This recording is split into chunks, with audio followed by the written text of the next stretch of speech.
मैं अजय सर आप सभी विद्यार्थियों के समक्ष फिर से एमबीबीआई क्वेश्चन लेकर के उपस्थित हूं। आज हम लोग वर्ग 10+2 के विद्यार्थियों के लिए अर्थात इंटर के विद्यार्थियों के लिए विषय इतिहास से भाग अ पुरातत्व एवं प्राचीन भारत का पाठ 4 बौद्ध धर्म एवं सांची स्तूप के विशेष संदर्भ में प्राचीन भारतीय धर्मों के इतिहास का पार्ट 2 लेकर के उपस्थित हूं, क्योंकि इसके पहले हमने पार्ट 1 बना दिया है। आप मेरे चैनल के प्ले लिस्ट में जाकर के देख सकते हैं या उसका लिंक हम डिस्क्रिप्शन बॉक्स में दे देंगे, आप वहां से भी जाकर के देख सकते हैं। तो आज हम लोग पार्ट 4 में जो है 20 एमबीबीआई एमसीक्यू का अध्ययन करेंगे, जो बहुत इंपॉर्टेंट है। तो जो भी विद्यार्थी वर्ग 10+2 की एग्जाम की तैयारी करते हैं और जिनका एग्जाम 2022 में है, तो आप जरूर पूरे वीडियो को बिना स्किप किए देखने का प्रयास कीजिए और आप इस एमबीबीआई एमसीक्यू में पार्टिसिपेट कीजिए और अपनी सत्यता की जांच कीजिए और पता कीजिए कि आप कितने अपने एग्जाम की बेहतर से बेहतर तैयारी कर रहे हैं। आज जो हम लोग 20 एमबीबीआई एमसीक्यू का अध्ययन करेंगे, देखते हैं इसमें से कितने ऐसे विद्यार्थी हैं जो 20 में 20 प्रश्न जवाब बिल्कुल सही देते हैं। ठीक है, चलिए तो हम लोग आते हैं अपने विषय वस्तु पर। तो जो भी विद्यार्थी इस वीडियो को देख रहे हैं तो बिना स्किप किए देखने का प्रयास कीजिए और सभी प्रश्नों का आंसर कमेंट बॉक्स में लिखते चलिए। ठीक है, चलिए तो बढ़ते हैं प्रश्नों की ओर। तो आज का सबसे पहला प्रश्न आपके स्क्रीन पर ये रहा। तो आज का सबसे पहला प्रश्न है, महात्मा बुद्ध का जन्म स्थान कहाँ है? आपको बताना है कि महात्मा बुद्ध का जन्म स्थान कहाँ है। ए में है नालंदा में, बी में है पावापुरी में, सी में है बोध गया में और डी में है कपिल वस्तु में। तो आपको जो है सभी प्रश्न जवाब 10 सेकंड के अंदर कमेंट बॉक्स में लिखना है। चलिए देखते हैं कितने ऐसे विद्यार्थी हैं जो 20 में 20 प्रश्न जवाब बिल्कुल सही देते हैं। चलिए प्रश्न को फिर से सुन लेते हैं। प्रश्न क्या है? प्रश्न है कि महात्मा बुद्ध का जन्म स्थान कहाँ है? ऑप्शन है ए में नालंदा, बी में है पावापुरी, सी में है बोध गया और डी में है कपिल वस्तु। आपका काउंटडाउन चालू होता है अब। तो आशा करते हैं कि आपने इसके जवाब बिल्कुल सही दिए होंगे। चलिए इस प्रश्न का आंसर हम बताते हैं। तो इसका आंसर होगा डी नंबर ऑप्शन कपिल वस्तु। इसका आंसर होगा डी नंबर ऑप्शन कपिल वस्तु। तो बढ़ते हैं दूसरे नंबर प्रश्न की ओर। तो आज का दूसरा नंबर प्रश्न आपका स्क्रीन पर ये रहा। तो आज का दूसरा नंबर प्रश्न है कि जैन धर्म के 24वें तीर्थकर कौन थे? आपको बताना है कि जैन धर्म के 24वें तीर्थकर कौन थे। ए में है ऋषभदेव, बी में है आदिनाथ, सी में है पार्श्वनाथ और डी में है महावीर स्वामी। ऑप्शन फिर से बोल लेते हैं। ए में है ऋषभदेव, बी में है आदिनाथ, सी में है पार्श्वनाथ और डी में है महावीर स्वामी। आपका काउंटडाउन चालू होता है अब। तो आशा करते हैं कि आपने इसका जवाब बिल्कुल सही दिए होंगे। चलिए इस प्रश्न का आंसर हम बताते हैं। तो इसका आंसर होगा D number option Mahavir Swami. इसका आंसर होगा D number option Mahavir Swami. तो बढ़ते हैं तीसरे नंबर प्रश्न की ओर। तो आज का तीसरा नंबर प्रश्न आपका स्क्रीन पर ये रहा। तो आज का तीसरा नंबर प्रश्न है, प्रथम बौद्ध संगति किस शासक के काल में हुई? आपको बताना है कि प्रथम बौद्ध संगति किस शासक के काल में हुई। इसके 4 ऑप्शन दिए गए हैं। ए में है अजातशत्रु, बी में है क्लाशोक, सी में है अशोक और डी में है कनिष्क। ऑप्शन फिर से बोल देते हैं। ए में है अजातशत्रु, बी में है क्लाशोक, सी में है अशोक और डी में है कनिष्क। आपका काउंटडाउन चालू होता है अब। तो आशा करते हैं कि आपने इसका जवाब बिल्कुल सही दिए होंगे। चलिए इस प्रश्न का आंसर हम बताते हैं। तो इसका आंसर होगा ए नंबर ऑप्शन अजातशत्रु। इसका आंसर होगा ए नंबर ऑप्शन अजातशत्रु। तो बढ़ते हैं चौथे नंबर प्रश्न की ओर। तो आज का चौथा नंबर प्रश्न आपका स्क्रीन पर ये रहा। तो आज का चौथा नंबर प्रश्न है कि प्राचीन भारत का विश्व प्रसिद्ध विश्वविद्यालय कहाँ स्थित था? आपको बताना है कि प्राचीन भारत का विश्व प्रसिद्ध विश्वविद्यालय कहाँ स्थित था। इसके 4 ऑप्शन दिए गए हैं। ए में है बल्लवी, बी में है पाटलिपुत्र, सी में है सांची और डी में है नालंदा। आपका काउंटडाउन चालू होता है अब। तो आशा करते हैं कि आपने इसका जवाब बिल्कुल सही दिए होंगे। चलिए इस प्रश्न का आंसर हम बताते हैं। तो इसका आंसर होगा डी नंबर ऑप्शन नालंदा। इसका आंसर होगा डी नंबर ऑप्शन नालंदा। तो बढ़ते हैं 5वें नंबर प्रश्न की ओर। तो आज का 5वां नंबर प्रश्न आपका स्क्रीन पर ये रहा। तो आज का 5वां नंबर प्रश्न है कि त्रिपिटक साहित्य संबंधित है। आपको बताना है कि त्रिपिटक साहित्य किससे संबंधित है। ए में है जैन धर्म, बी में है बौद्ध धर्म, सी में है शैव धर्म और डी में है वैष्णव धर्म। अब आपका काउंटडाउन चालू होता है अब। तो आशा करते हैं कि आपने इसका जवाब बिल्कुल सही दिए होंगे। चलिए इस प्रश्न का आंसर हम बताते हैं। तो इसका आंसर होगा बी नंबर ऑप्शन बौद्ध धर्म। इसका आंसर होगा बी नंबर ऑप्शन बौद्ध धर्म। तो बढ़ते हैं छठे नंबर प्रश्न की ओर। तो आज का छठा नंबर प्रश्न आपका स्क्रीन पर ये रहा। तो आज का छठा नंबर प्रश्न है, हीनयान एवं महायान संप्रदाय किस धर्म से संबंधित है?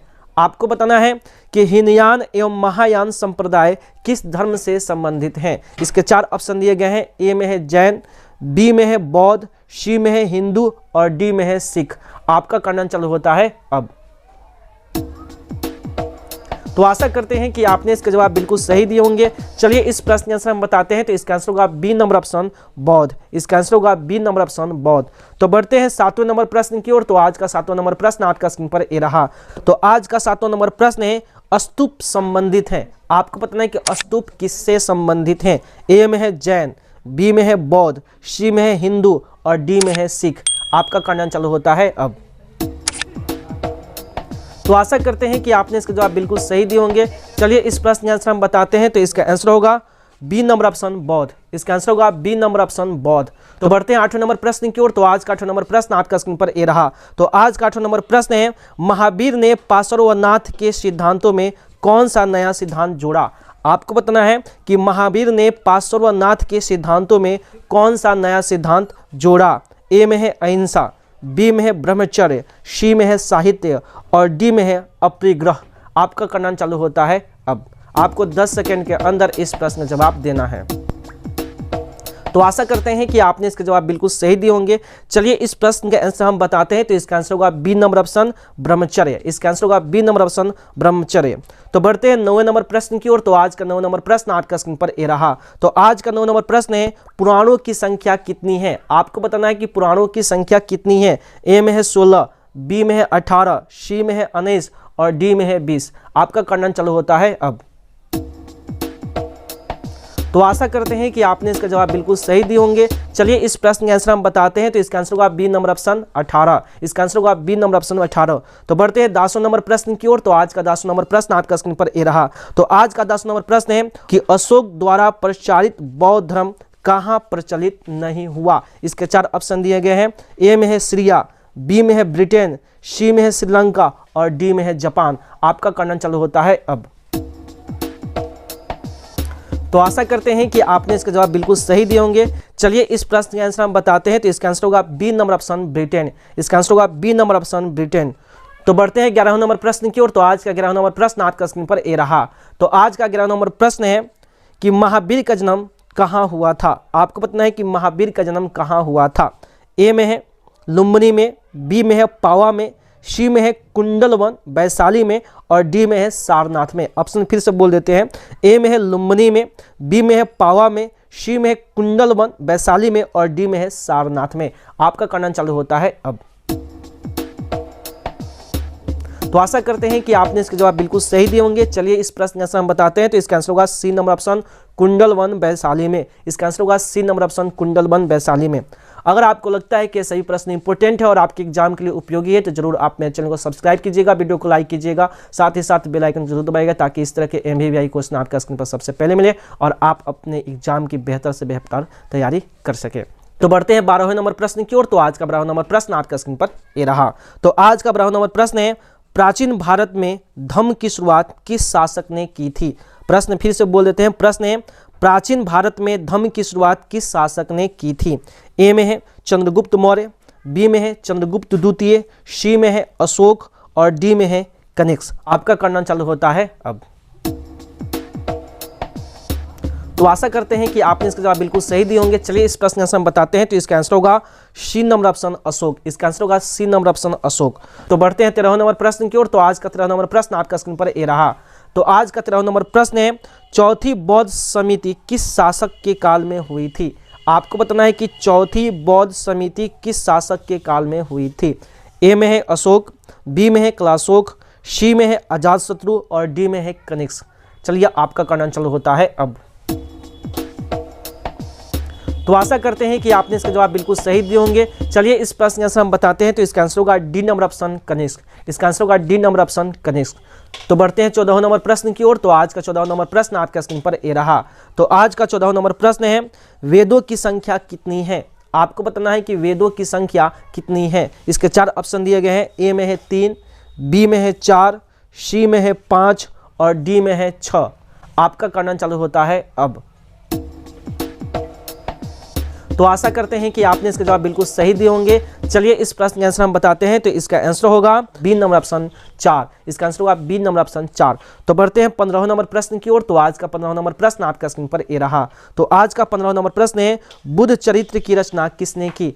आपको बताना है कि बुद्ध चरित्र की रचना किसने की। ए में है कालिदास, बी में है अश्वघोष, सी में है वाणभट्ट और डी में है चाणक्य। चलिए आपका करना चालू होता है अब। तो आशा करते हैं कि आपने इसके जवाब बिल्कुल सही दिए होंगे। चलिए इस प्रश्न का आंसर हम बताते हैं। तो इसका आंसर होगा बी नंबर ऑप्शन अश्वघोष। इसका आंसर होगा बी नंबर ऑप्शन अश्वघोष। तो बढ़ते हैं 16 नंबर प्रश्न की ओर। तो आज का 16 नंबर प्रश्न आपका स्क्रीन पर ये रहा। तो आज का 16 नंबर प्रश्न है, लिंग पूजा का पहला स्पष्ट वर्णन कहाँ मिलता है? आपको बताना है कि लिंग पूजा का पहला स्पष्ट वर्णन कहाँ मिलता है। ए में है मत्स्य पुराण में, बी में है विष्णु पुराण में, सी में है वायु पुराण में और डी में है भागवत पुराण में। आपका करना चालू होता है अब। आपको 10 सेकंड के अंदर इस प्रश्न का जवाब देना है। तो आशा करते हैं कि आपने इसके जवाब बिल्कुल सही दिए होंगे। चलिए इस प्रश्न का आंसर हम बताते हैं। तो इसका आंसर होगा ए नंबर ऑप्शन मत्स्य पुराण। इसका आंसर होगा ए नंबर ऑप्शन मत्स्य पुराण। तो बढ़ते हैं 17वें नंबर प्रश्न की ओर। तो आज का 17वां नंबर प्रश्न आपका स्क्रीन पर ये रहा। तो आज का 17वां नंबर प्रश्न है, वैष्णव धर्म के प्रवर्तक कौन थे? आपको बताना है कि वैष्णव धर्म के प्रवर्तक कौन थे। इसके 4 ऑप्शन दिए गए हैं। ए में है लव कुलिस, बी में है जनरल टेलर, सी में है श्री कृष्ण और डी में है वासबन्ना। आपका करना चालू होता है अब।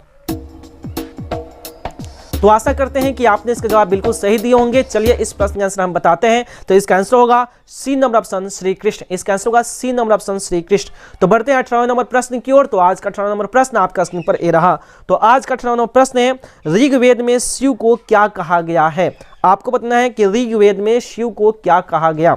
ए में है रुद्र, बी में है महेश्वर, सी में है महादेव और डी में है भूतेश। आपका करना चालू होता है अब।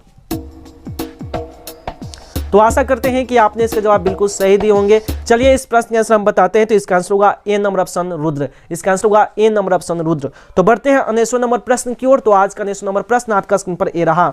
तो आज का 19वां नंबर प्रश्न है, सांची के स्तूप की खोज किसने की? आपको बताना है कि सांची की स्तूप की खोज किसने की। ए में है क्राइकाल, बी में है एच कॉल, सी में है लवकुलिस और डी में है जनरल टेलर। आपका करना चालू होता है अब। तो आशा करते हैं कि आपने इसके जवाब बिल्कुल सही दिए होंगे। चलिए इस प्रश्न का आंसर हम बताते हैं। तो इसका आंसर होगा D number option General Taylor. इसका आंसर होगा D number option General Taylor. तो बढ़ते हैं आज के सबसे अंतिम प्रश्न अर्थात 20वां नंबर प्रश्न आपका स्क्रीन पर ये रहा। तो आज का 20वां नंबर प्रश्न है, वैष्णव परंपरा में प्रथम आचार्य थे। आपको बताना है कि वैष्णव परंपरा के प्रथम आचार्य कौन थे। चलिए इसका ऑप्शन हम बोलते हैं। ए में है नाथ मुनि, बी में है लव कुलिस, सी में है मखली गोशाल और डी में है प्रबुद्ध कात्यायन। आपका करना चालू होता है अब। तो आशा करते हैं कि आपने इसके जवाब बिल्कुल सही दिए होंगे। चलिए इस प्रश्न का आंसर हम बताते हैं। तो इसका आंसर होगा ए नंबर ऑप्शन नाथ मुनि। इसका आंसर होगा ए नंबर ऑप्शन नाथ मुनि। इसके साथ ही मैं आपको एक और अच्छा जानकारी दे के जा रहा हूँ। यह बहुत ही इंपॉर्टेंट प्रश्न एग्जाम के में पूछा गया है। तो यह साइड से आप इसको याद रखिएगा कि पाशुपत संप्रदाय के संस्थापक कौन थे। तो इसका आंसर होगा लव कुलिस। ठीक है, यानी लव कुलिस जो है पाशुपत संप्रदाय के संस्थापक थे। तो एक बहुत अच्छा जानकारी मैं आपको दे के जा रहा हूं, आप जरूर इसको याद कर लीजिएगा। तो आशा करते हैं कि आप सभी विद्यार्थियों ने 20 में 20 प्रश्न जवाब बिल्कुल सही दिए होंगे। जिन विद्यार्थियों ने 20 में 20 प्रश्न जवाब बिल्कुल सही दिए हैं वो मेरी नज़र में एक्सीलेंट है, और जिन विद्यार्थियों ने जो है 20 में से 15 प्रश्न जवाब देने का प्रयास किया है वह अपने एग्जाम की बेहतर तैयारी करने का प्रयास कर रहे हैं। तो इसके साथ बिहार बोर्ड के जितने भी विद्यार्थी हैं, साथ ही साथ इस देश के जितने भी युवा हैं जो किसी भी कॉम्पिटिटिव एग्जाम की तैयारी करते हैं, उन सभी मित्रों को, सभी दोस्तों मेरी तरफ से बेस्ट ऑफ लक। जय हिंद, जय भारत।